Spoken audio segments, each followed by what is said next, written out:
nós temos estudado a palavra de Deus dentro do seu contexto, vendo os costumes daqueles povos, vendo a história que envolvia o que estava tudo ao redor do que a Bíblia relata, vendo dentro da língua, do contexto linguístico e também o local onde os fatos aconteceram. E isso é importante para que nós realmente entendamos a palavra de Deus do jeito que ela é. Porque ela não tem várias interpretações. Ela tem que ser simplesmente entendida. E nós estamos aqui para entender a palavra de Deus como ela realmente é, independente de influência de qualquer tipo de pressão, ou religiosa, ou filosófica, ou de qualquer pessoa. Eu quero que todos aqui parem e pensem que nós temos que crer no que Deus diz na sua palavra, nas Sagradas Escrituras, confiando no que Ele diz e não no que uma pessoa diz. Na última sessão de estudos, no último estudo, nós vimos que Jesus curou aquele cego. E aquele homem gritava: Filho de Davi, tem misericórdia de mim. Porque ele reconhecia que Jesus era o único que poderia resolver o seu problema. Ninguém conseguiria resolver o seu problema. Só Jesus. E nós também temos que ter aquela fé que aquele homem teve. Filho de Davi, Jesus, tem misericórdia de mim.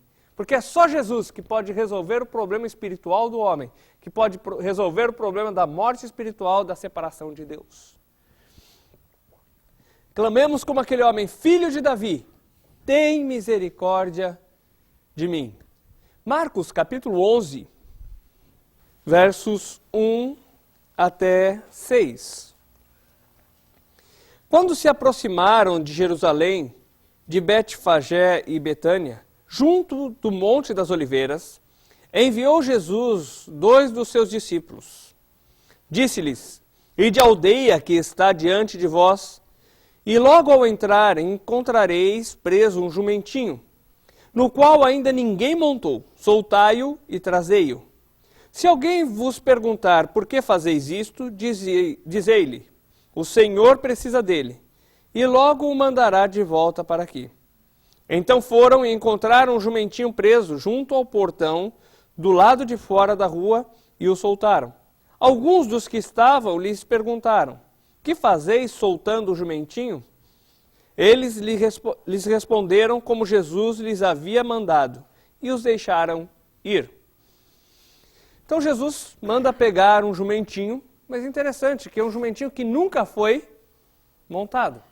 Alguém já tentou montar num cavalo, num jumento, algum bicho que nunca foi montado?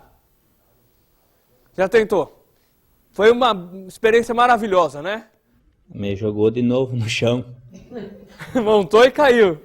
E é exatamente assim. Agora, por que Jesus mandou pegar esse animal? Será que seria prudente pegar um animal desse para se montar em cima? Mas nós vamos ver que, nos próximos versos que nós vamos ler, que Jesus montou e não aconteceu nada. Isso nos mostra que Jesus é Deus e Ele tem autoridade sobre tudo e sobre todos. Ele é supremo, Ele é soberano e Ele pode fazer qualquer coisa. Alguém pode ler versos 7 até 11, por favor? Levaram o jumentinho, sobre o qual puseram suas vestes, e Jesus o montou. E muitos estendiam suas vestes no caminho, e outros ramos que haviam cortado dos campos. Tanto os que iam adiante dele, como os que vinham depois clamavam: Hosana, bendito o que vem em nome do Senhor. Bendito o reino que vem, o reino de Davi nosso pai. Hosana nas maiores alturas. E quando entrou em Jerusalém, no templo, tendo observado tudo como fosse já tarde, saiu para Betânia com os 12. As pessoas aclamaram Jesus quando ele chegava em Jerusalém. Betânia ficava bem perto de Jerusalém. Eram poucos quilômetros. Chegaria rápido ali. E quando Jesus chegava, eles espalhavam mantos e palmas pelo chão e gritavam: Hosana o que vem em nome do Senhor. E naquela hora, muitos achavam que Jesus seria aclamado por todos como rei. Isso é interessante para nós sabermos, primeiro porque cumpre uma profecia que havia sido feita antes. Zacarias, capítulo 9, verso 9. Cerca de 400 e poucos anos antes, profetizou que Jesus entraria montado num jumentinho em Jerusalém. Outro detalhe importante que mostra aqui é o seguinte: Jesus é aclamado. As pessoas, olha, Hosana que vem em nome do Senhor, ele entra em Jerusalém. De repente, se ele quisesse ali, ele podia se declarar rei e as pessoas o seguiriam. Só que Jesus simplesmente pega e vai embora. Imagina a frustração daqueles que esperavam que naquele momento ele seria rei. Por exemplo, Judas, agora ele vai ser rei, agora sim. E Judas já tinha segundas intenções e pensava, eu vou ser o primeiro-ministro dele? Eu vou ser o tesoureiro dele? Mas de repente Jesus pega e vai embora. E olha só o que Judas vai fazer depois disso. Capítulo 14, versos 1 e 2. Alguém pode ler, por favor. Dali a 2 dias era a Páscoa e a festa dos pães asmos. E os principais sacerdotes e os escribas procuravam como o prenderia, a traição e o mataria. Pois diziam, não durante a festa, para que não haja tumulto entre o povo. Os líderes religiosos daquela época estavam procurando uma oportunidade para matar Jesus. Vejam só que eram os religiosos, os que se achavam mais santos, os que achavam que conheciam a palavra de Deus. Eles procuravam a ocasião em como fazer para matar Jesus. E unindo o inútil com o desagradável, Judas estava procurando um jeito de tirar proveito também. Então, capítulo 14, versos 10 e 11. E Judas Iscariotes, um dos 12, foi ter com os principais sacerdotes para lhes entregar Jesus.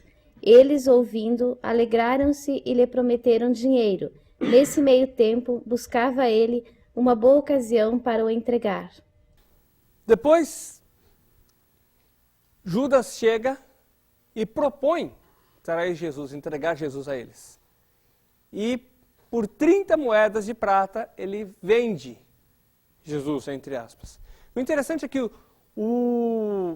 esse preço de 30 moedas de prata era o preço que era pago por um escravo.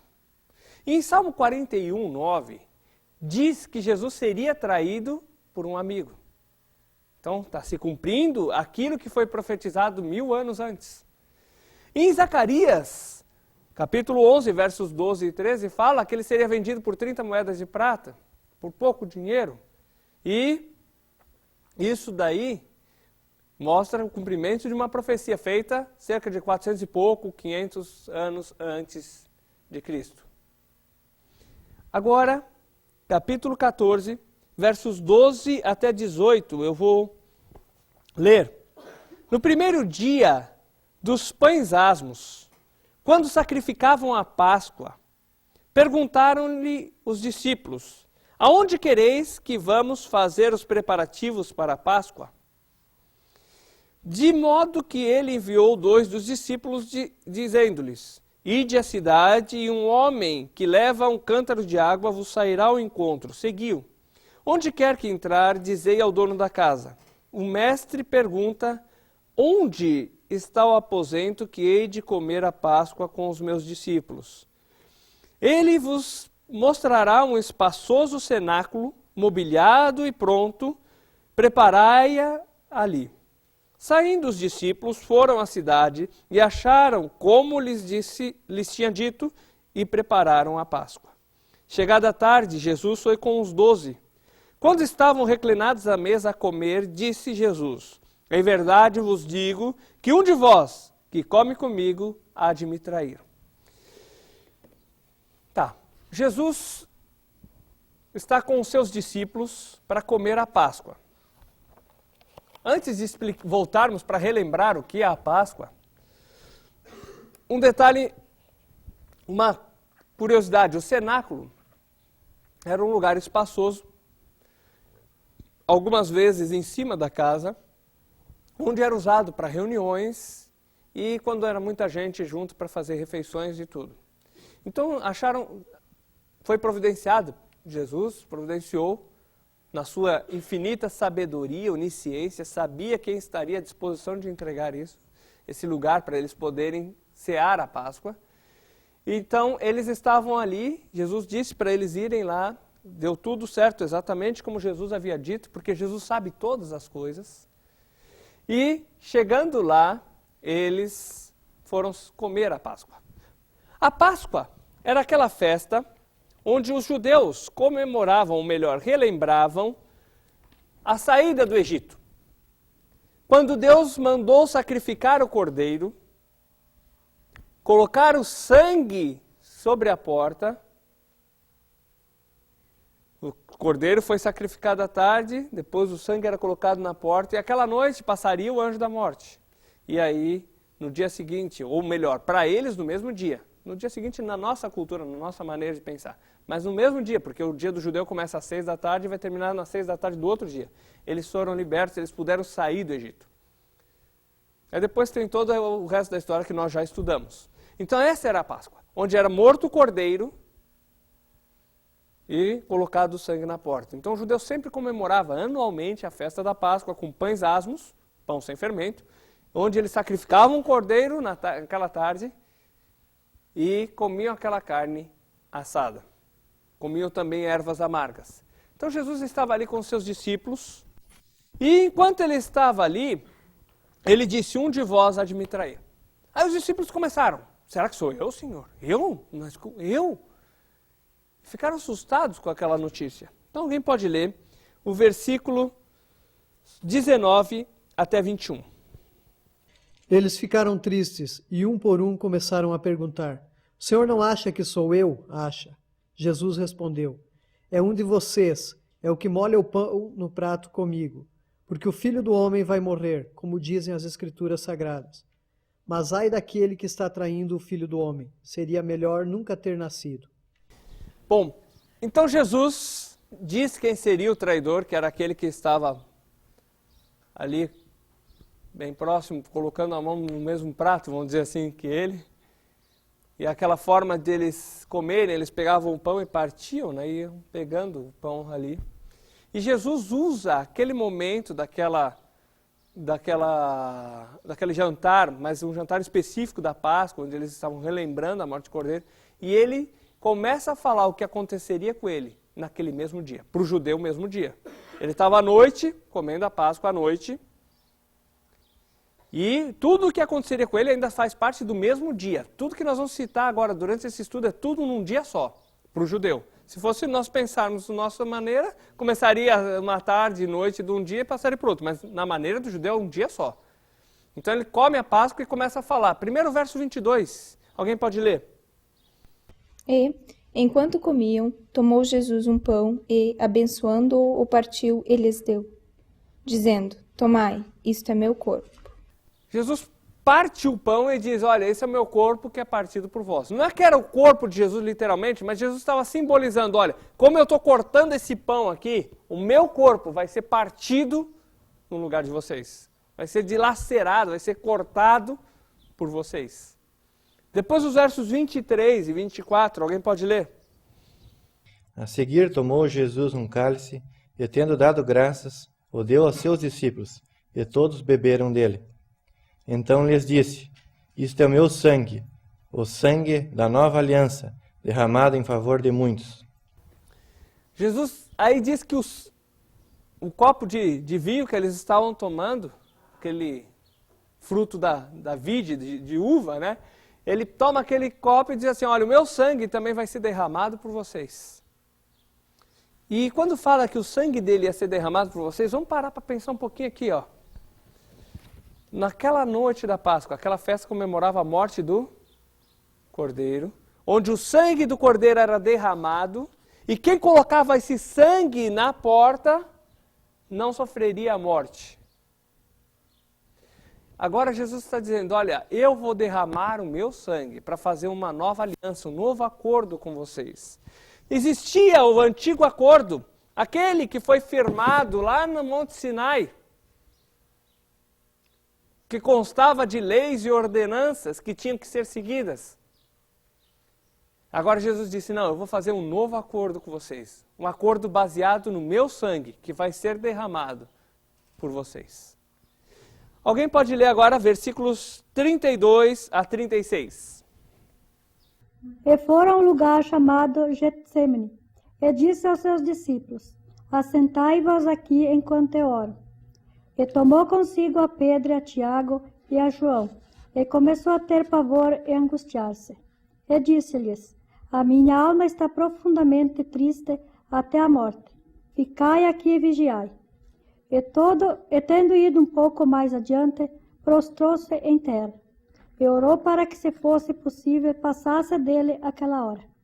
E disse: Abba, Pai, todas as coisas te são possíveis. Afasta-te de mim este cálice. Não seja, porém, o que eu quero, mas o que tu queres. Jesus sai daquele jantar, vamos colocar assim. Ele sai daquele jantar e aí ele pega e vai no Monte das Oliveiras, a um lugar chamado Getsêmani. E ali ele começa a orar. Ele leva consigo alguns discípulos, mas no momento em que ele ora, especificamente pelas circunstâncias que ele passaria, ele está a sós. Mas vejam só como é interessante. Ele começou a se agonizar. Por que será? Porque ele sabia tudo aquilo pelo que ele passaria nas próximas horas. E também ele diz assim, olha, se fosse possível, então que ele não passasse por tudo aquilo que ele teria que passar. Ele chega a pedir, Pai, olha, se for possível, passa de mim esse cálice. Quer dizer, que eu não precise passar por tudo isso que eu tenho que passar agora. Mas por que Jesus estava falando isso? Logo a gente vai ver a resposta. Mas um detalhe aqui que a gente tem que ver. Jesus disse, se tem outra maneira, vamos colocar assim, de o homem ser salvo. Se tem alguma outra maneira de resolver o problema da morte espiritual, da separação de Deus. Se tem algum jeito do homem chegar até Deus, sem que eu passe por tudo isso, então, Senhor, que eu não passe. Agora, se ele precisar passar por tudo aquilo que está estabelecido com Deus, é sinal o quê? É prova o quê? De que não existe outra maneira. A única maneira seria aquela. Olha só, vamos parar para pensar e ver se existia outra maneira ou não. O homem pecou, escolheu errado, Deus deu escolha ao homem, o homem escolheu pecar, escolheu ir contra Deus, foi separado de Deus, morreu espiritualmente, e através de séculos e milênios, porque do começo de Adão e Eva até chegar em Cristo são 4.000 e poucos anos, 4.000 anos. Eles tentaram, os homens, o ser humano tentou chegar até Deus através da sua forma. Adão e Eva tentaram através das folhas. Resolveu? 4.000 anos antes de Cristo. Não adiantou. Depois um pouco, Caim, filho deles, tentou chegar até Deus através dos frutos, através do seu esforço, do seu trabalho. Adiantou? Depois daquilo, na época de Noé, Noé creu no que Deus disse. Mas os outros não creram no que Deus disse. Adiantava eles tentarem subir a montes altos, se agarrarem em tocos para não morrerem no dilúvio? Adiantava eles forcejarem ou se esforçarem, depende do lugar do Brasil que você está, né? Uns falam se esforçar, outros forcejar. Adiantava? Não. Na época de Babel, as pessoas tentaram chegar até Deus construindo uma torre. Adiantou? O homem, de baixo para cima, através do seu plano, através do seu esforço, tentando chegar até Deus pelos seus méritos. Adiantou? Não. Agora, as religiões, através de séculos e milênios, têm tentado, de baixo para cima, através das suas tradições, dos mandamentos, das obras que praticam, dos rituais que seguem, têm tentado chegar até Deus. Será que isso vai resolver? Não adiantou para Adão e Eva, através do seu esforço, não adiantou para Caim, não adiantou para as pessoas na época de Babel, não adiantou para Nadab e Abiú, aqueles filhos do sacerdote, que tentaram chegar lá no altar de incenso e orar a Deus, mas sem o sacrifício, levando fogo estranho, e Deus não aceitou da maneira deles, tinha que ser da maneira de Deus. Se alguém tenta chegar até Deus sem ser da maneira de Deus, o resultado é o quê? Morte, fogo. Fogo sempre é sinal do quê? O julgamento de Deus. Se alguém tentar chegar na presença de Deus pelo seu esforço, ou diferente da maneira que Deus estabeleceu, o resultado é morte e julgamento de Deus. Será que alguém consegue ser salvo guardando os mandamentos? Ninguém guarda os mandamentos. Ninguém consegue chegar até Deus através dos mandamentos, porque ninguém consegue seguir o padrão de perfeição estabelecido por Deus. Todos nós, em algum momento, erramos ou pecamos. Então, os mandamentos são incapazes de nos salvar. Os nossos méritos não nos fazem chegar até Deus. Porque quantas vezes a pessoa teria que pecar para ser separado de Deus e para merecer a condenação de Deus? Uma só. Basta quebrar um desses mandamentos uma única vez, que a pessoa já está dizendo, declarando, vamos dizer assim, que ela merece a separação de Deus, a condenação de Deus. Se nós nos agarrarmos nos mandamentos para chegar até Deus, basta quebrar um desses elos, um deles, para merecermos a condenação, o castigo de Deus. Adão e Eva, quando tentaram do jeito deles, na frente um do outro havia resolvido, não havia? Mas quando chegou na presença de Deus, eles ainda tinham culpa, medo, vergonha.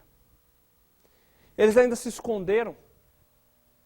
E qualquer um que tentar chegar na presença de Deus, do seu jeito, da sua maneira, ele pode aqui na terra ter achado que ele era melhor, que ele merecia, que ele não fazia mal para ninguém, que ele era bom, mas ainda quando chegar na presença de Deus, ele vai ser culpado. Ele vai ter medo. E ele vai ter vergonha. Muitas pessoas acham que todas as religiões levam até Deus. Todos os caminhos são bons. Falando de Deus é o que importa. Existem muitos caminhos, mas vai dar no céu tudo. Na época de Noé, era para construir 4 arcas? 5, 6? Não, apenas uma arca. Era para ter 3, 4 portas? Não. Era para ter apenas uma arca, uma porta, um plano, uma única maneira. E também Deus está dizendo isso para nós hoje. Só existe uma maneira, só existe um plano. Não existe vários caminhos. Lá em Provérbios 16, 25 diz que há caminho que parece direito ao homem, mas o final deles são caminhos de morte. Jesus ora então, Deus, se é possível que passe essa hora. Deus, se existe outra maneira, então que eu não precise passar pelo que eu vou passar. E a partir de agora nós vamos ver se ele vai passar por todo aquele sofrimento ou não. E se ele passar, então nós podemos ter certeza que não existe nenhum outro jeito do homem ser salvo e se achegar a Deus. Bom, versículos...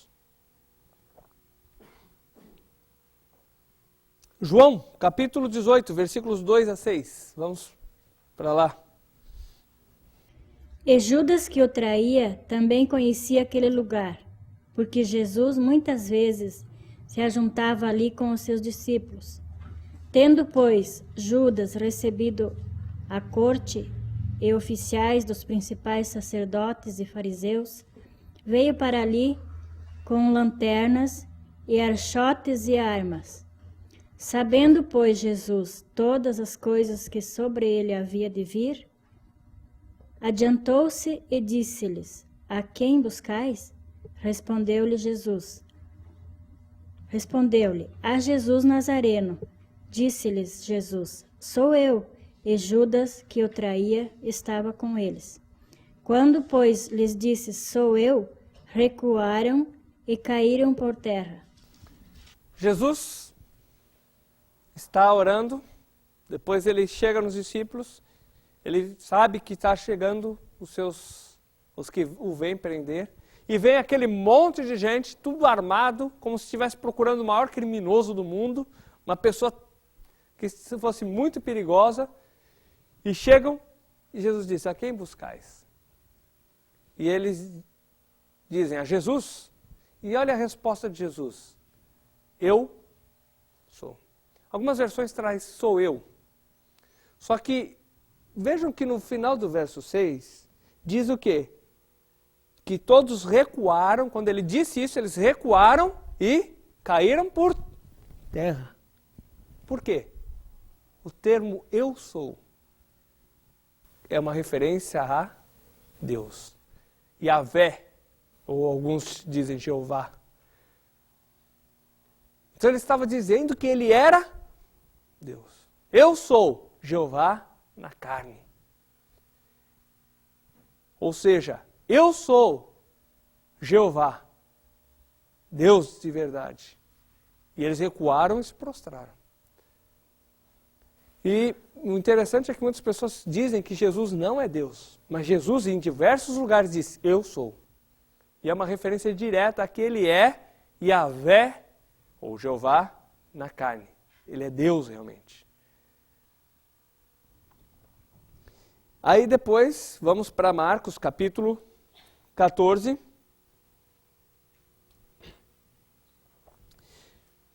Verso 53. Alguém pode ler?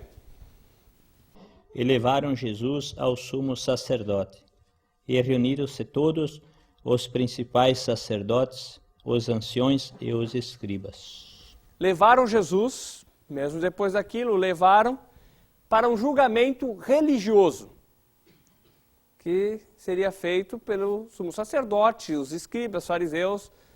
E como eles tinham pressa em acabar com a vida de Jesus, eles quebraram todo tipo de lei para fazer esse julgamento. Então, eles o julgaram de madrugada mesmo, às pressas. E o julgamento religioso não tinha valor perante as leis romanas, mas perante os judeus tinha muito valor. Se juntaram, não deram tempo necessário que era exigido em qualquer tipo de julgamento. Nos julgamentos eram pedidas a confirmação de 3 testemunhas, 2 ou 3 testemunhas que falassem o mesmo fato para poder condenar alguém. E aí eles tentaram inventar as provas para tentar condenar Jesus. Alguém pode ler versículos 57 a 59. Levantaram-se então alguns e deram esse falso testemunho contra ele. Ouvimos-los dizer, eu destruirei este templo feito por mãos de homens. Em 3 dias edificarei outro que não será feito por mãos de homens. Mas nem neste ponto eram coerentes os seus testemunhos. Então começaram alguns a falar mentiras, levantar falso testemunho contra Cristo, só que começaram a se contradizer também. Mas mesmo assim eles não estavam contentes, eles tinham que achar algum argumento, alguma coisa para condenar Jesus. Então verso 60, alguém pode ler, verso 60 a 62. Levantando-se o sumo sacerdote no meio, perguntou a Jesus, nada respondes ao que esses depõem contra ti? Ele, porém, guardou silêncio e nada respondeu. Tornou a interrogá-lo o sumo sacerdote e lhe disse, és tu o Cristo, o Filho do Deus bendito? Jesus respondeu, eu sou, e vereis o Filho do Homem, assentado à direita do Todo-Poderoso e vindo com as nuvens do céu. Tu és o Cristo? Pergunta o sumo sacerdote. O Cristo era o quê? O Messias, o ungido, aquele prometido. Filho de Deus. Jesus disse, eu sou. E aí o que ele faz? Ele rasga as vestes de indignação, de revolta, de protesto, e diz, olha só, esse homem blasfemou contra Deus. Nós vamos ler no próximo verso. Mas Jesus disse, eu sou, e vocês vão ver, eu assentado à direita de Deus. Jesus era Deus, só que os sacerdotes nunca aceitaram isso, os líderes religiosos nunca aceitaram isso, os fariseus nunca aceitaram isso. E agora queriam condená-lo pela verdade de que ele é Deus. Vejam que, quando foram prender Jesus, Jesus disse, eu sou. E esse termo eu sou, lembra que foi usado lá no monte, quando Moisés vê a sarça ardendo e pergunta, mas qual é o teu nome? E Deus diz, eu sou. Isso quer dizer que Deus é onipresente em tempo e espaço. Ele não disse eu serei, eu era, eu sou. Sempre existi, sempre existo. Para mim, eu não me limito a tempo como o ser humano se limita a tempo. E Jesus também é eu sou. Eterno, onipresente. O mesmo Deus. É Jeová na carne, é Deus realmente. E ele diz, olha, eu sou. E diz assim, vocês vão me ver ainda sentado na direita de Deus. Aí se indignaram. Alguém pode ler versículos 63 e 64. Então o sumo sacerdote rasgou as suas vestes e disse, que mais necessidade temos de testemunhas? Ouviste a blasfêmia, que vos parece, e todos o julgaram réu de morte. Então, o julgar o réu de morte, ele merece morrer, ele blasfemou contra Deus, ele disse que ele era Deus, onde já se viu um homem dizer isso, ele merece morrer, vamos matá-lo. Só que eles não tinham poder para matar, então eles teriam que achar um jeito de fazer Jesus transgredir as leis romanas para ele poder ser executado. Então dali eles iam pegar Jesus e levar para ser julgado pela lei romana. Eles se achavam ele culpado. Só que eles teriam que achar uma outra desculpa para matar Jesus. Não podia só usar o argumento religioso, entre aspas. Tinham que arrumar uma desculpa. Nesse meio tempo, os soldados dali resolveram judiar de Cristo. Então alguém pode ler verso 65.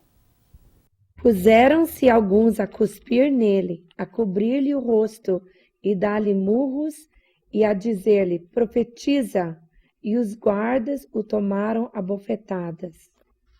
Então os guardas batiam nele, davam bofetadas nele, alguns dos que estavam ali zombavam dele. Agora, ele era culpado para sofrer isso? Injustamente acusado. Como nós vimos nas profecias que falavam sobre Cristo que ele seria acusado falsamente. Humilhado. Condenado injustamente. Apanhando. Mas ele não merecia isso. Por que será que ele estava sofrendo tudo isso? Bom, capítulo 15. Começando no verso 1 até o verso 8 eu vou ler.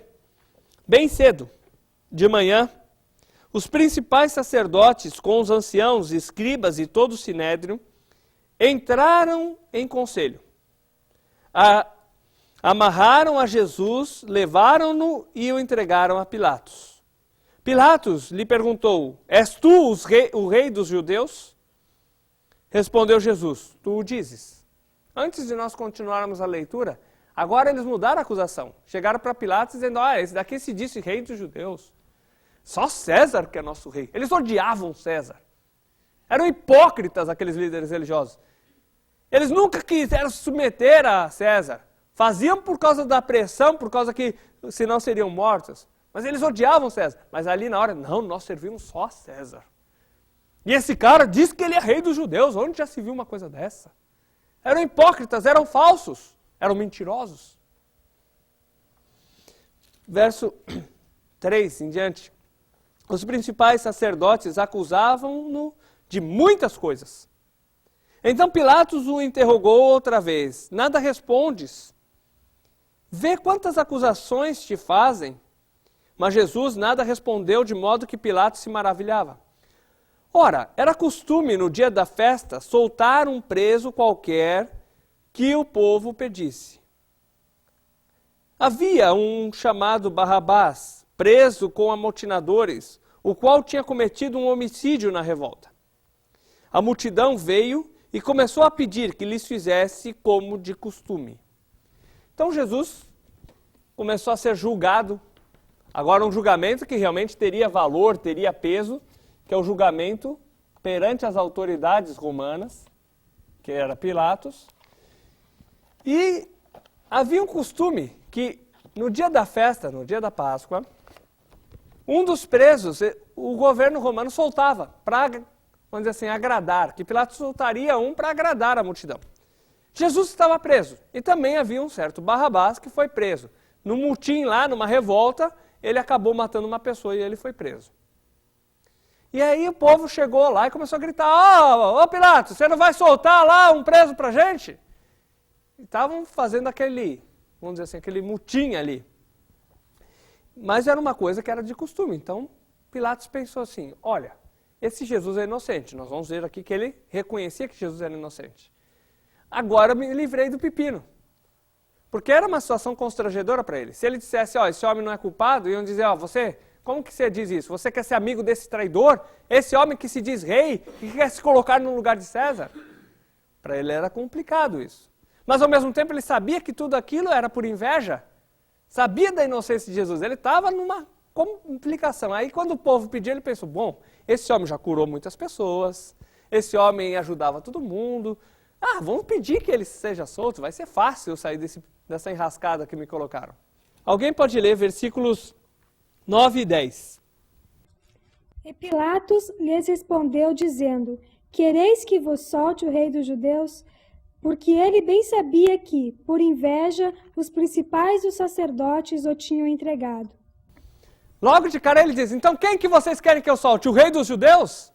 Estou livre dessa encrenca. E por que ele propôs para soltar Jesus? Porque sabia que Jesus estava sendo acusado injustamente por causa de inveja. Alguém pode ler então versículo 11 até 13. Mas estes incitaram a multidão no sentido de que ele soltasse, de preferência Barrabás.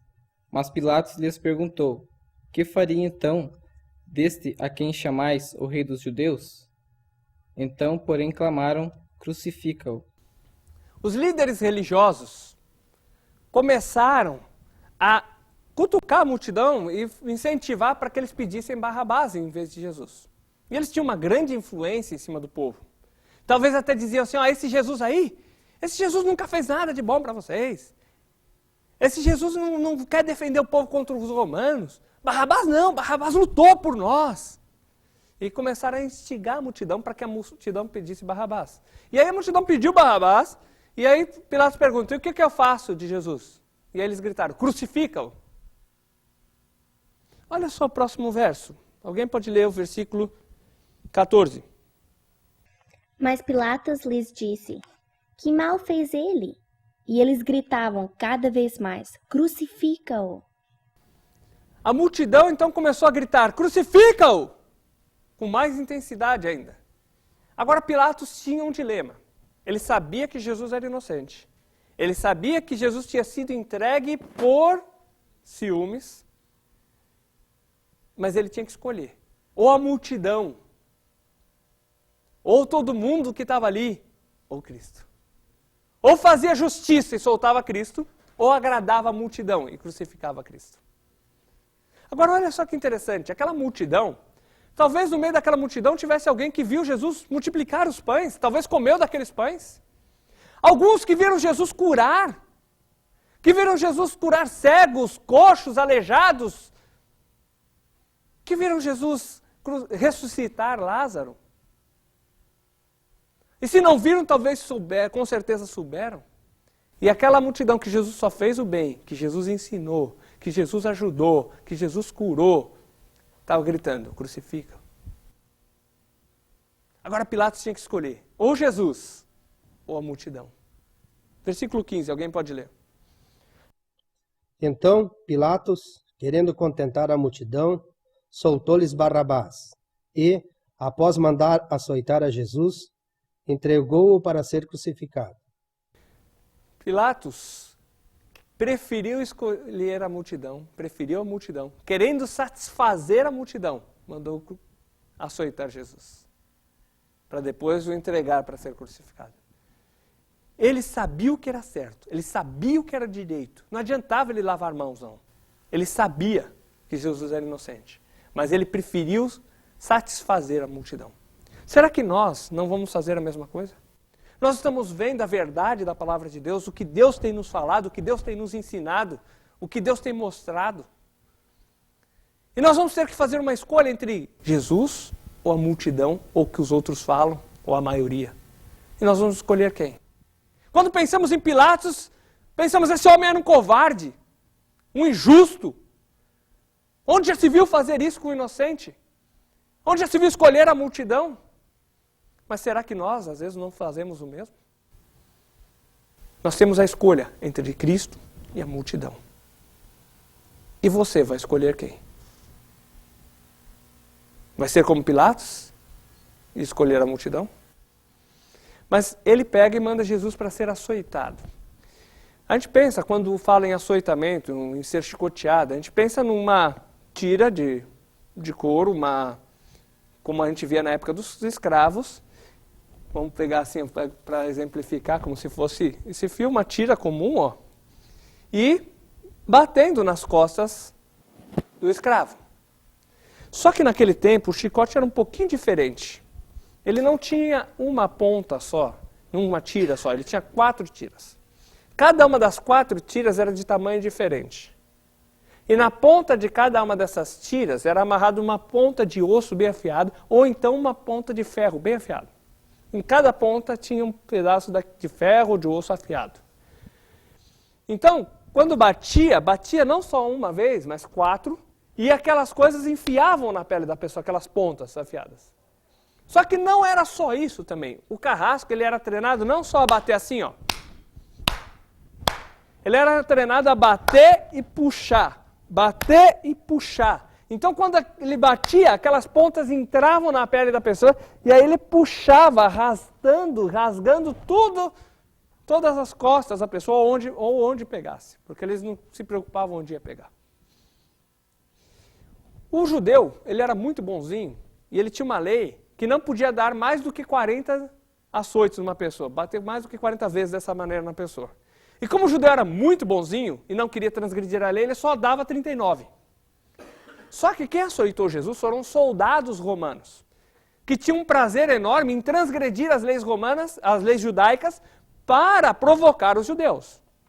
Então, provavelmente, quando Jesus foi açoitado, ele levou mais do que 40, pelo menos 41 vezes. Eles batiam e puxava, batia e puxava.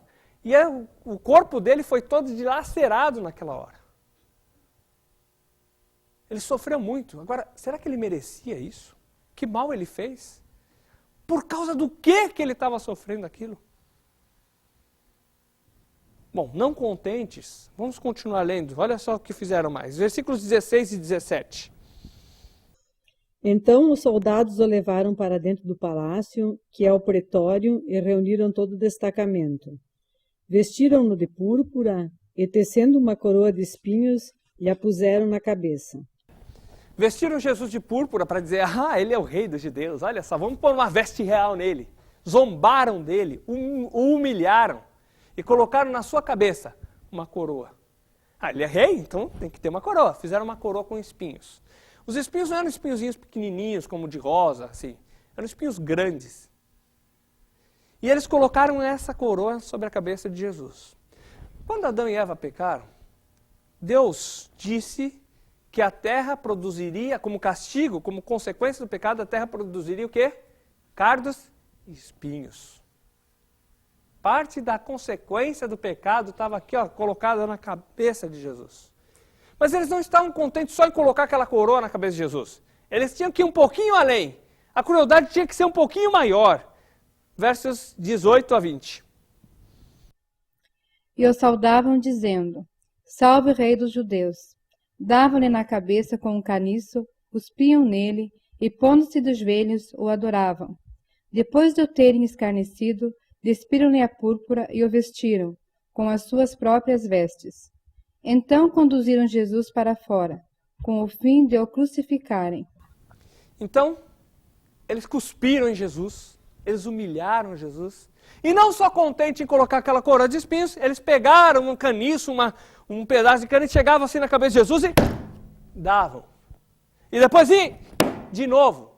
E o que acontecia batendo com aquilo na cabeça de Jesus? Além de machucar a cabeça, além de doer, aqueles espinhos iam enfiando na cabeça dele. Agora, que mal que ele fez para sofrer tudo isso? Por que será que ele estava sofrendo tanto? Lembra quando ele orou lá no Getsemane? Lembra quando ele orou lá? Ele sabia tudo que ele ia passar. Mas isso não é nada perto do que ele vai passar ainda. Perto de tudo que tem para acontecer com ele, isso daí não é nada. Jesus foi humilhado, apanhou, sofreu. Sofreu muito. Mas por que será? Bom, versículos 21 e 22, alguém pode ler? E obrigavam a Simão Cirineu, que passava vindo do campo, pai de Alexandre e de Rufo, a carregar-lhe a cruz. E levaram Jesus para o Gólgota, que quer dizer lugar da caveira. Jesus estava fisicamente debilitado. O seu corpo dilacerado de chicotadas, sua cabeça perfurada por espinhos, apanhou, sofreu. E na hora de carregar a cruz, até pegaram um outro homem para carregar a cruz. Era costume a pessoa mesmo carregar a cruz. Mas Jesus, por causa da debilidade física, de tanto sofrer e apanhar, então um outro levou a cruz para ele de um determinado momento para frente. Chegando lá, o nome do lugar era Gólgota, ou lugar da caveira. Era o lugar onde eram feitas as execuções por crucificação. Alguém pode ler o verso 23? Deram-lhe a beber vinho com mirra. Ele, porém, não tomou. Ofereceram vinho e mirra para ele, porque o vinho e a mirra misturados, eles funcionavam como um tipo de anestésico. Ajudavam a amenizar a dor. Mas Jesus recusou aquilo, versos 24 e 25. Então o crucificaram e repartiram entre si as vestes dele, lançando-lhes a sorte, para ver o que levaria cada um. Era a hora terceira, quando o crucificaram. Repartiram as vestes de Jesus, como citado em Salmo 22, 1000 anos antes, profetizado e agora cumprido, e o crucificaram a hora terceira. Então, vamos ver um pouquinho sobre isso. O judeu conta o dia das 6 da tarde até as 6 da tarde do outro dia. Mas para contar horário, então eles contam das 6 da tarde às 6 da manhã e das 6 da manhã às 6 da tarde. Se era a hora terceira, de madrugada, Jesus à noite ceou com os discípulos. De madrugada foi orar no Getsemane, foi preso, julgado religiosamente de madrugada, bem cedinho julgado por Pilatos. E agora, às 3 horas do judeu, seria então, começa às 6, então primeira hora 7, segunda hora 8, 9 horas da manhã. Em menos de 9 horas, Jesus foi preso, julgado religiosamente, julgado pela autoridade civil e executado. Começou a ser executado em menos de 9 horas. Não tem um relato de outro julgamento tão injusto, tão covarde quanto esse que fizeram com Jesus. 9 horas Jesus foi crucificado. E a crucificação era uma morte muito cruel. Os presos que eram executados na cruz geralmente eram amarrados. Em outro evangelho, diz que Jesus foi pregado, para aumentar um pouquinho mais a crueldade. Ele foi pregado na cruz. Os pregos, a gente às vezes acha que é aqui assim que ele teria que ser colocado. Mas se ele fosse colocado aqui, por não ter nenhum osso para segurar, o peso do corpo de Jesus teria rasgado aqui. Então ele não ficaria preso. Então ele foi pregado ou aqui, que é mais provável. No costume judeus, transpassaram as mãos e os pés, como nós já vimos a profecia. Mão é daqui para cá. Então, ele pode ter sido pregado aqui ou aqui, provavelmente mais aqui. Foi pregado lá. E os pés. Agora, a morte de cruz ela era muito cruel, porque a pessoa morria aos poucos. Então ela ficava presa lá em cima, e depois, passava o tempo, ia cansando. Então os joelhos iam dobrando, por causa do cansaço. Só que lá em cima estava amarrado, ia dobrando, e ele esticando, e isso ia comprimindo o pulmão da pessoa, e a pessoa ficava com falta de ar. Então o que ele fazia? Ele ia indo. Quando ele estava faltando ar, ele dava um impulso nos joelhos para tomar ar. E dali um pouco, ia indo. Pulmão comprimido, faltando ar, aí dava outro impulso nos joelhos para tomar ar. E a pessoa ia nessa agonia até a hora que ela estava tão cansada que ela não tinha mais forças físicas para dar um impulso no joelho. E morria por falta de ar. Era uma morte muito cruel. E Jesus estava ali. Mas por quê? Que mal que ele fez? Lembra que nós estudamos lá quando falou da história de Israel, que tudo que é pendurado no madeiro é o quê? Maldito de Deus. Ali na cruz ele estava levando também o quê? A maldição de Deus. Jesus estava se fazendo maldito de Deus. Por que será? É tudo isso que Jesus estava quando orou pensando. Quando ele orou, Senhor, se possível, passa de mim esse cálice. Senhor, se tem outro jeito do homem ser salvo, então por que eu sofrer tudo isso? Sofrendo a maldição. Todo esse sofrimento físico, mas por quê? Vamos em Isaías, no meio da sua Bíblia. Capítulo 53, o meio da Bíblia é Salmos. Você vai virando um pouquinho para frente, umas 200 páginas para frente, 150 páginas para frente, e você vai achar Isaías. Capítulo 53, versículo 4. Verdadeiramente, Ele, falando de Cristo, Ele tomou sobre si as nossas enfermidades. E as nossas dores levou sobre si. Contudo, nós o consideramos como aflito, ferido de Deus e oprimido. Ele foi ferido por causa do quê? Das transgressões dos outros, né? Afinal de contas, a gente não é tão ruim assim, é isso? Das nossas. Ou seja, das minhas transgressões. Dos meus pecados. Tudo isso que ele sofreu aqui foi por causa do meu pecado. Versículo 5. Ele foi ferido pelas nossas transgressões e moído por causa do quê?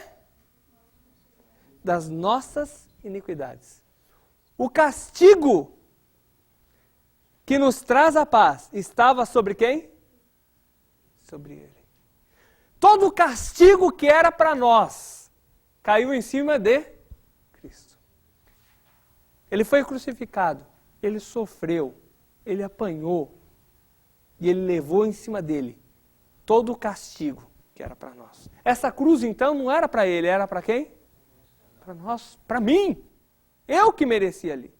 Mas o castigo que era para mim, ele levou sobre si. O castigo que nos traz a paz estava sobre ele. E pelas suas pisaduras fomos sarados. Todos nós andávamos desgarrados como ovelhas. Cada um se desviava pelo seu próprio caminho. Mas o Senhor fez cair sobre ele a iniquidade de nós todos. Vejam só que diz que todos nós andávamos desgarrados como ovelhas. Cada um ia por um caminho.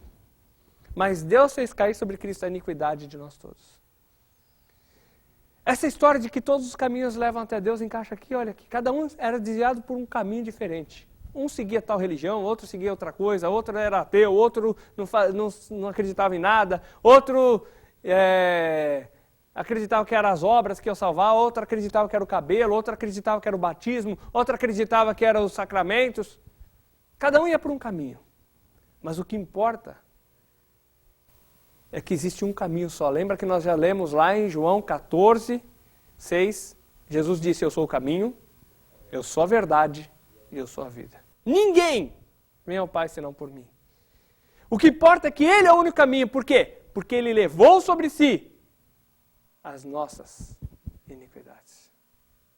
Deus fez cair sobre Ele o castigo que era para mim. Eu que merecia aquilo. Mas Ele sofreu, Ele levou no meu lugar. Tudo isso que Ele sofreu era por mim. Não era só por causa de uma liderança religiosa, por causa de um Pilatos, mas tudo isso que Ele sofreu voluntariamente entregou a sua vida para me salvar. Vamos voltar lá no texto de Marcos 15, versos 26 e 27. Alguém pode ler?